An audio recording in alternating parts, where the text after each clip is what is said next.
Minister Slingshot, blind people's story. This is General Degree. Keep watching. God bless. I could have who say, Granny no miserable. If you live with your granny, you wait on granny too. Boop. Well, it's all about blind Minister Slingshot Medea with my blind brother from a different mother. Bro, it's a blessing to meet you. My right name is Anthony Sammons and you are? Derrick Seymour Morgan. Glory be to God. First, I want to give God thanks for the founder of Juicy Patty, Mr. Jokey Chin, and his wife, Mrs. Edith Chin.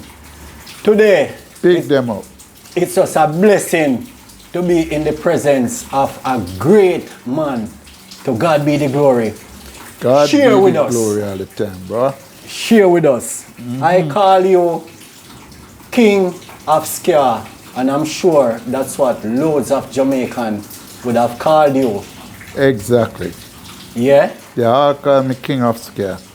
So, Sir King of Ska, share with those who are watching and listening, Terrian, Wifey, African Deborah, Jamaica, Canada, and America, all over the world. Where exactly in Jamaica you were born?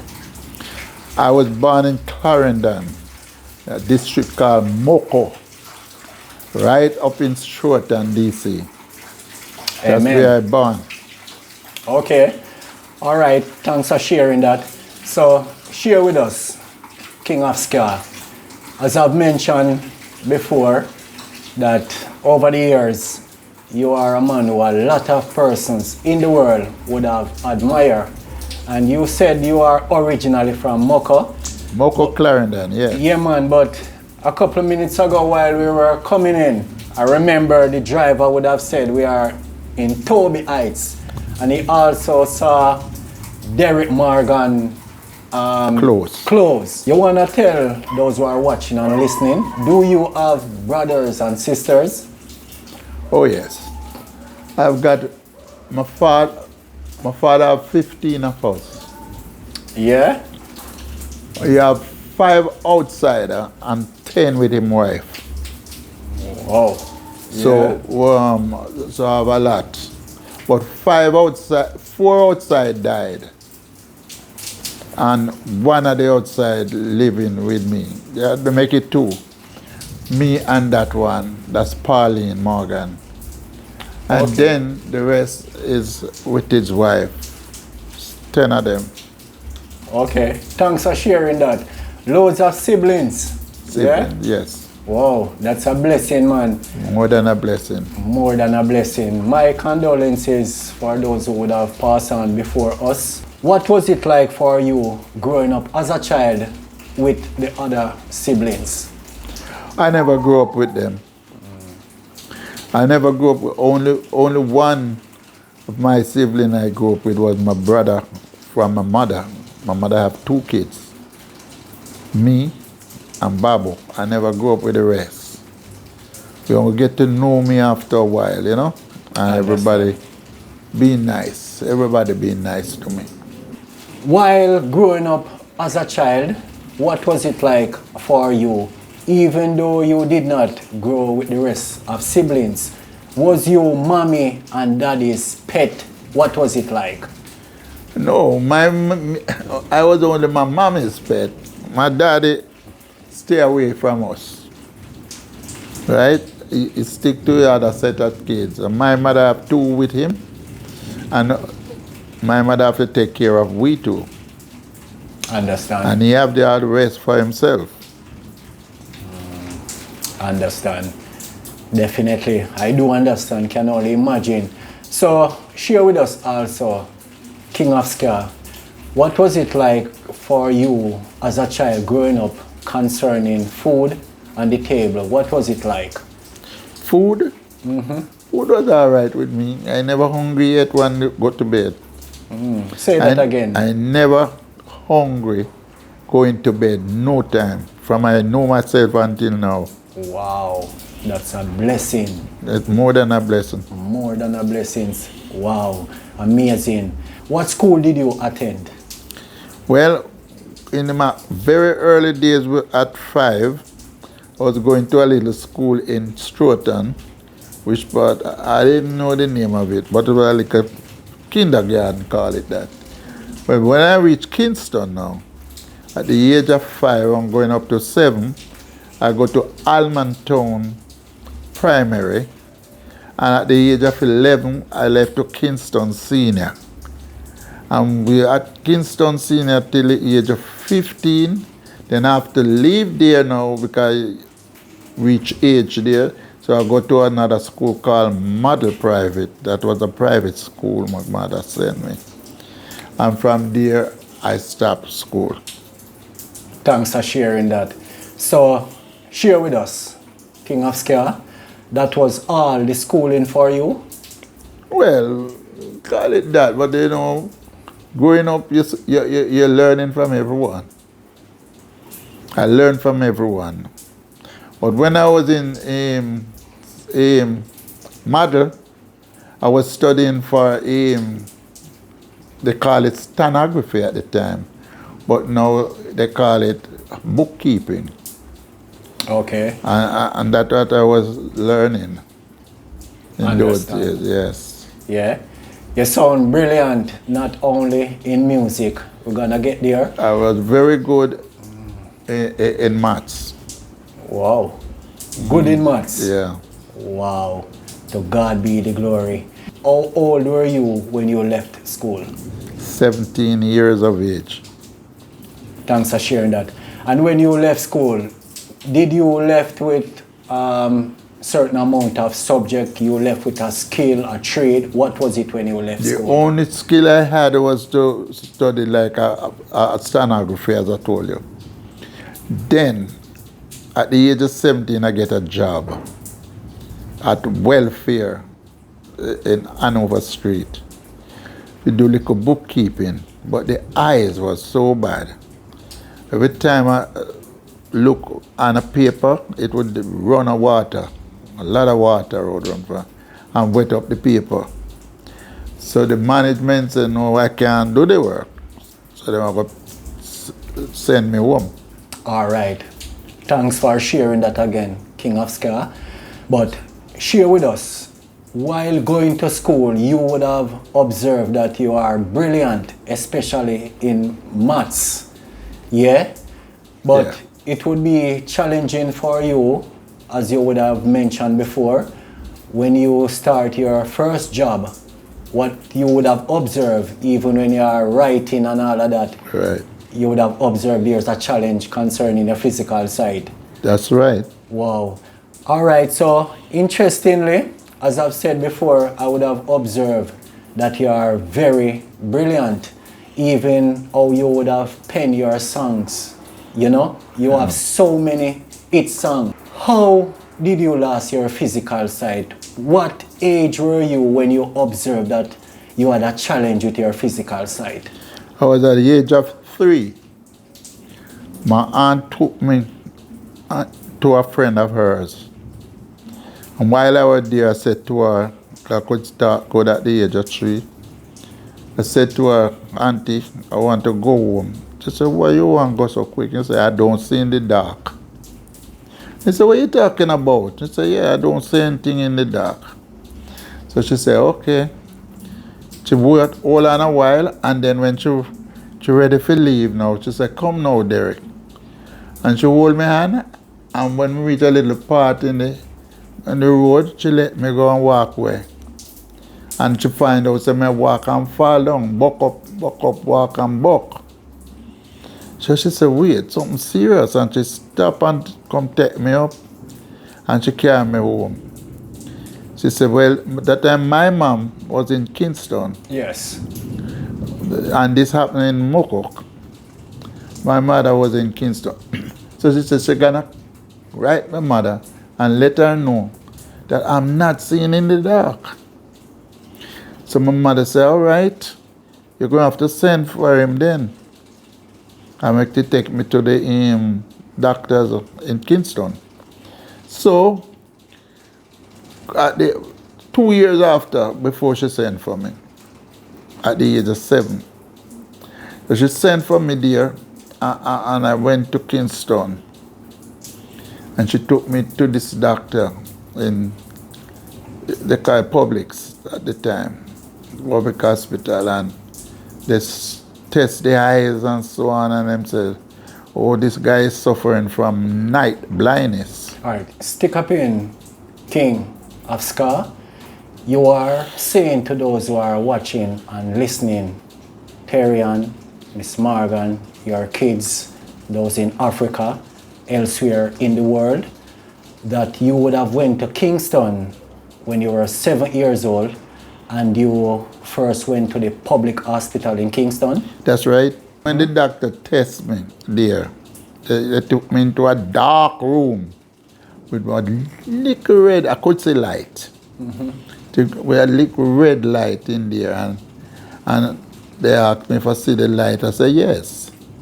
And then take around to another green light, and they say yes, I see the light. But if they put up like numbers, I couldn't see those. But I could see the light, the bright light. Understand. And from this, him say I have night blindness. Yeah, in those days I'm still young, 7-year-old. It didn't come to me as anything. I didn't have any way to think of feeling any way funny, you know. But growing up now, towards school, when I'm going to school, they have to put me at the front bench because I couldn't see in the days. But in time it come to the dusk, I don't see. So when at school, they would put me at the front bench, right in front of the blackboard, and I work from there. And when they asked me to read now, I could read, but in time, about 3 minutes out of the reading, the place was full of water from the eyes. I said, what is this? And keep going on, we go to school. When I transferred to Kingston Senior, I was there and same thing. I have to stay at the front bench and so on. And everything going wrong for me when it come to seeing in the days. But I could see in the days people. I could see people, I could see home, everybody in the days.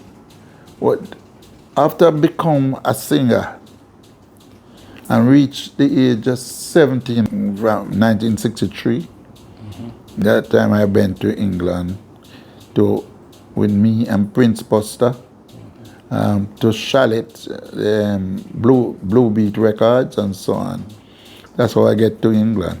All right, so share with us also. So when you went to England for the first time as a singer, that's the time you try to get some more confirmation concerning your physical side? Yes. What was it like with these eye specialists? I went to the specialist there. My same man took me there. And when I got there, he tested me, give me the same test like what I get in Jamaica. Understand. In the early. And him said, he said, the older me get, the worse it gonna become. He said, I'm suffering from night blindness. That's what he told me, and I don't know what was night blindness. What me know in the night, me not see so much that him talk. So I didn't get the full understanding of my eyes until I reached America. And go to the doctors in America now. And they said me have retina pigmentosis. And said the retina of my eye didn't develop properly. And that is what caused everything towards the eyes.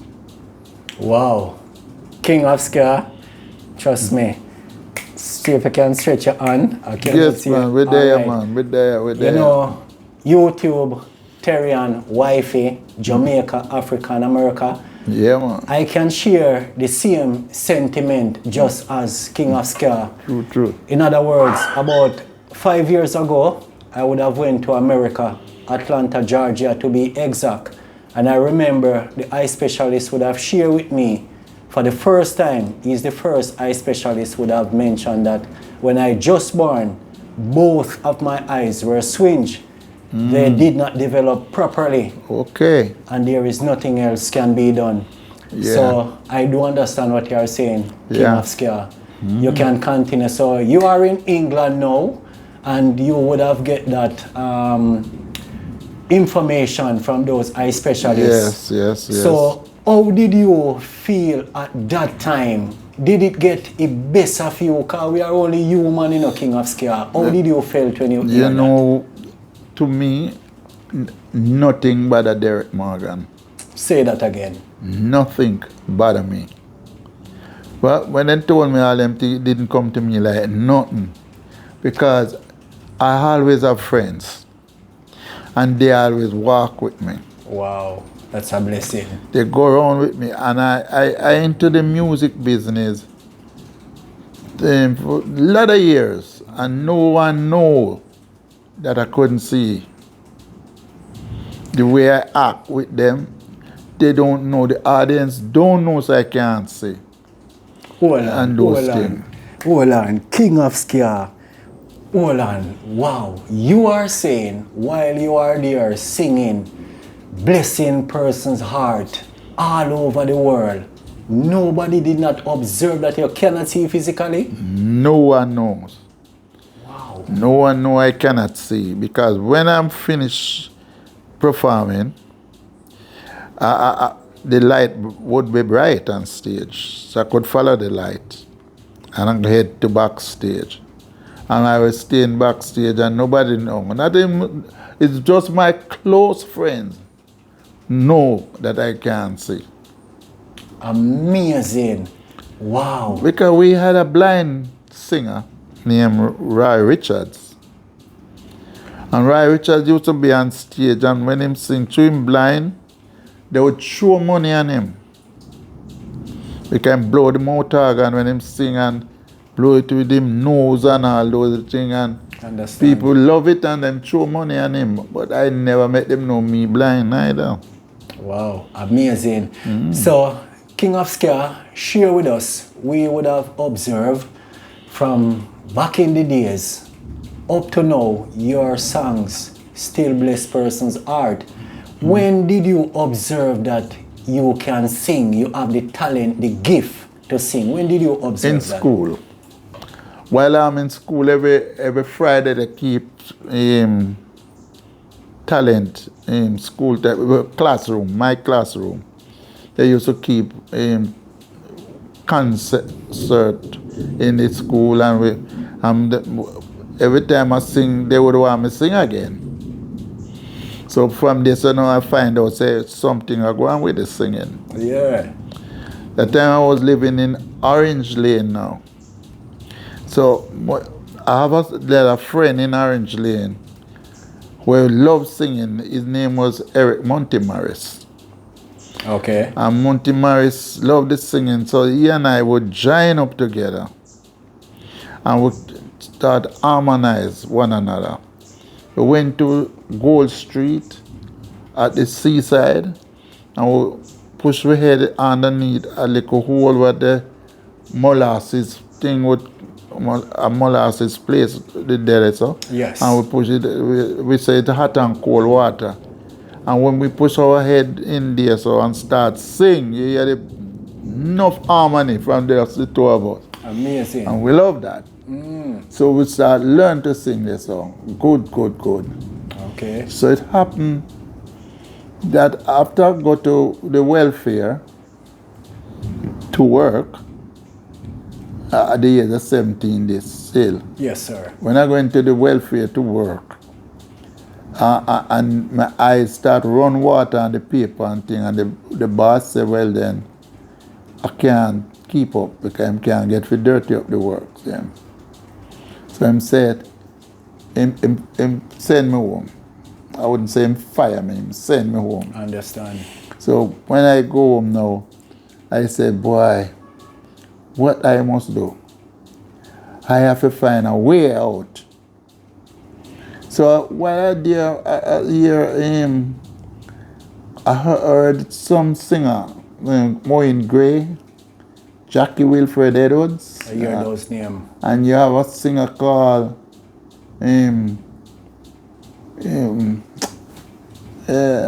he's a preacher now. Jimmy Tucker. Oh yeah, I heard the name before. Yeah, he's a preacher now. And they used to do a talent show with virgins.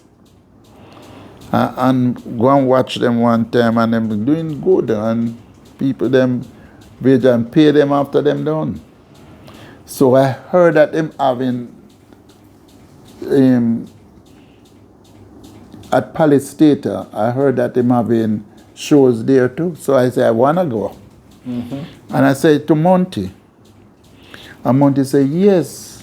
So we go to the jukebox and punch tune and learn. Because we are going to sing. Yes. So when we go to the jukebox and punch tune, I did love Little Richards. Yes. I was a fan of Little Richards, and Monty did love Elvis Presley. Okay. So we study some tunes, and we go down to Palace Theatre and we saw Bonnie Bonito, which was the band leader. And then so we want to do a little, we would like to enter. So we sing to him, and him love it. And so when him rehearse us, and him put we on the Tuesday night, and it was a double bill show at Palace Theatre. Yes. And the people them love it. I mean full. 2 good show was showing. But the first show finished, then would have the talent show, half hour. So we get picked and we go there. Wonderful. And that night,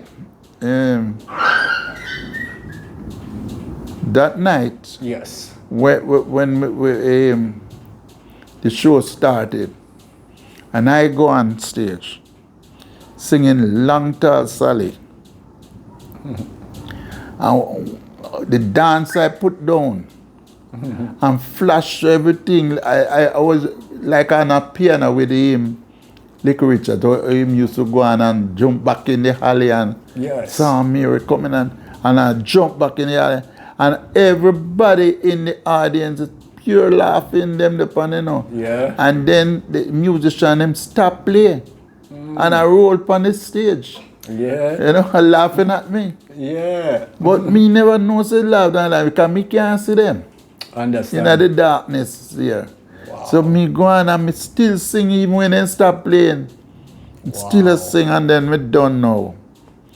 The show done, and Regents come out and say, the audience is to give is the judge. So when he come out and say, how did you like such and such? And the crowd say, no. How did you like this? No. When we my name and say, how did you like? And say, yeah. Wow. So I say, what this now? It look like me win. Amazing. And that from this now me win. And me get me like a £2. Yeah. Yeah. And then two comedians in the audience, Bim and Bam. I don't know if you ever heard of him. You heard the name before. Bim and Bam. They were in the audience, but they keep shows around the island. They are like promoters. At Yes, they keep shows around the island. Every theater in Jamaica, them used to go around. Okay. And they took me on with them, man. And from there, so me never turned back. Wow. Amazing. Never turn back. So never turn back. Never. Yeah. Wow. Thanks for sharing that so far. So, King of Ska, share with us. We would have observed that there is a lot of studio, especially in Kingston. Which was the first recording studio you went to in Kingston? It's called Federal. The Koori. Koori used to run that studio. Federal. And now Bob Marley bought that studio and call it Tough Gang. That's history right there, you know, King's Ska. Yeah. Say that again to those who are watching and listening. Yeah, Bob Marley bought out I want to tell you, Bob and him, Mr. Corey catch up one day. And Bob said to Mr. Corey, you see you, I go buy this from you, you know. I go buy it. And it did happen. He bought the studio and called it Tough Gang. Wow. And as you would have mentioned that bit, King of Ska, you know, even my daughter, Terrian, and other persons in Jamaica would have do research, Google, other social media platform, and they would have see pictures with you and Bob Marley, Jimmy Cliff, and some of these great icons. You want to share with us what little knowledge you have concerning Bob and Jimmy Cliff? Well, Bob Marley, before he came to me one day. The time he was a young boy, come to me and say, you would have liked the some song. The time I used to be the man at Beverly's record. Because every song I put out those days become a #1 hit. So I was very popular. I heard that Jimmy Cliff took him up by Lazy Kong. And him and Lazy recorded a song called One Cup of Coffee and Judge Not Before You Judge Yourself. Wow, so YouTube. But with Jimmy Cliff now, he made a song called Dearest Beverly. And he must be passing Beverly's restaurant.